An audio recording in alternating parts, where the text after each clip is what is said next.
memasukkannya ke dalam kertas yang disembunyikan. Paul kini harus menulis novel baru di atas perintah Annie. Namun bab pertamanya tidak diinginkan Annie dan Paul harus merevisinya. Malam itu Paul berpura-pura mengajak Annie untuk dinner bersama menyambut kembalinya Misteri, tokoh dalam novel yang baru dibuat oleh Paul. Ternyata diam-diam Paul mencoba menaburkan obat tidur yang ia curi sebelumnya di ruangan Annie karena Paul berhasil membuka pintu kamarnya menggunakan jepitan rambut. Namun apalah daya, minuman Annie jatuh dan ia tidak jadi meminumnya. Paul kemudian harus melanjutkan bab demi bab novel itu dan Annie semakin bersemangat karenanya. Tentunya sebuah buku pasti memiliki ending cerita. Malam itu Annie terlihat murung karena sebentar lagi novel itu akan tamat dan ia mulai jatuh cinta kepada Paul. Ia secara tidak langsung mengancam Paul dengan menunjukkan bahwa dirinya memiliki pistol yang bisa digunakan kapan saja. Ketika Annie pergi, Paul segera pergi ke dapur Annie dan mencuri sebuah pisau untuk jaga-jaga jika Annie berbuat gila kepadanya. Saat akan kembali ke kamar, Paul tidak sengaja melihat sebuah album di ruangan Annie yang lain dan menemukan bahwa ternyata Annie dulu punya kasus bahwa ia sering menghilangkan nyawa para bayi di rumah sakit dan karena itulah ia dipecat dari rumah sakit itu.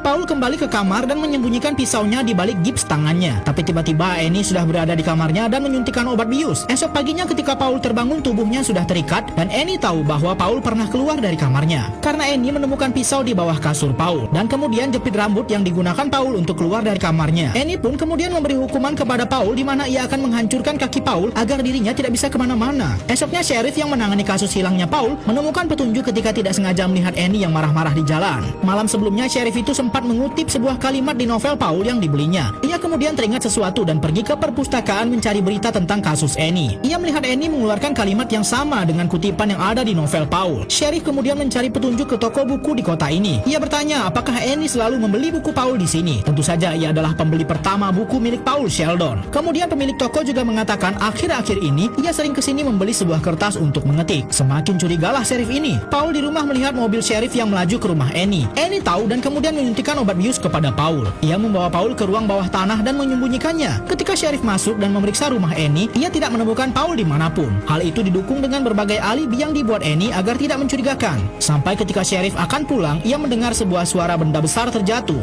dan kemudian kembali lagi ke rumah itu. Paul berteriak dan kemudian sheriff itu membuka pintu, tapi sayang Annie sudah di belakangnya dan menembak sheriff itu. Malamnya kembali Paul harus menyelesaikan bab terakhir novel Misteri. Kemudian ia meminta rokok kepada Annie. Sembari Annie keluar mengambil minuman, Paul sudah bersiap menyiram kertas bab terakhir novel itu. Di depan Annie kemudian Paul membakar seluruh novel yang sudah dibuatnya dan Annie pun marah. Paul kemudian mencoba menghantam kepala Annie menggunakan mesin tik. Berbulan-bulan berlalu, kini Paul kembali dengan novel terbarunya setelah penculikan dirinya. Namun tentu ia masih dibayang-bayangi trauma oleh fans fanatiknya.